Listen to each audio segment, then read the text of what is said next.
When John became my student, he was one of the first students that I taught. As I said, he learned quickly, and he had already been a really dominant tennis player, but he was sort of in a slump at that time. And he had just come back to town, and he didn't have a lot of stomach for it. Really, kind of how it looked, kind of sick of it. I think he had played a lot of, been all over the place and played a lot, and he was kind of burned out. And after I taught him, he went and played this guy who was supposed to be the new hot shot. Everybody loved him. And we call John Dokken Doc, by the way. Doc destroyed this guy. And here we go, like fourth or fifth paragraph into this article. And there, by the way, at this time, this was the only, aside from buying an ad, this was the only way you could get public attention. So the newspaper, everybody read. There was only one newspaper, and here it says Dokken, a three-year star of Virginia during his college days, had had moved hastily into the finals without feeling he was on top of his game. So he consulted John Alton, a martial arts expert, for a bit of advice. He could give him a boost. So anyway, he mentions me. I don't have at the conclusion of the article, he comes back to it, talks about how he used it to also build up his strength. And then here's another article that came out shortly out, another victory in which he credited me. And right away, I think it's the same guy. He beat him again.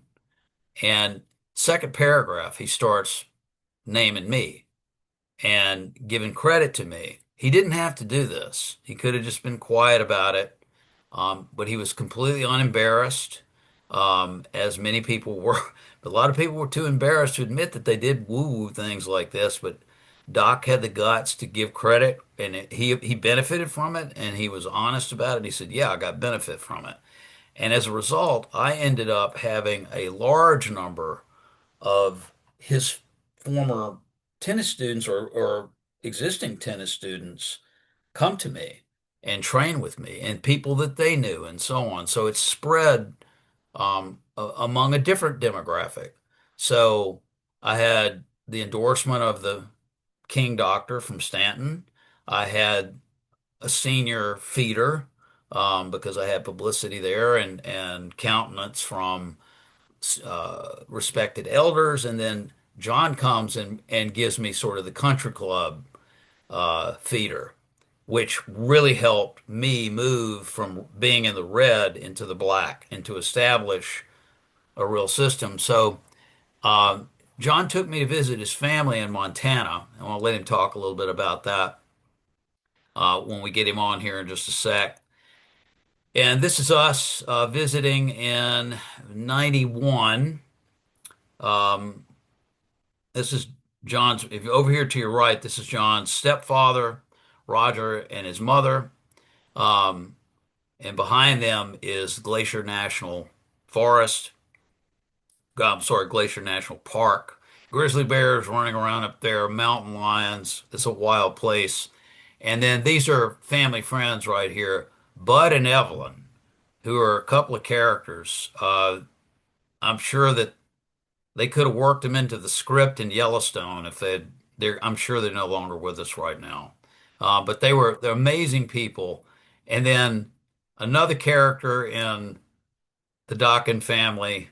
And by the way, Dokken is the adopted name.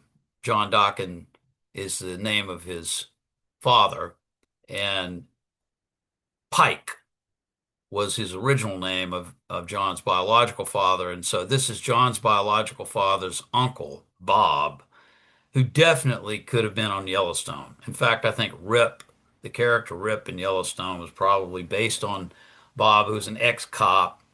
And I think Bob's probably like middle 50s right here. And this is John's cousin, Deb, who's a real Montana woman. Bob insisted that we go rafting.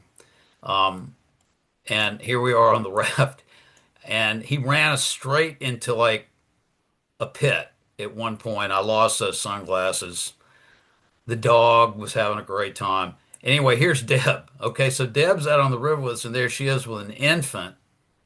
what is that? Like 3-month-old baby, a 3-year-old, and here she is like pumping out on, out on the road.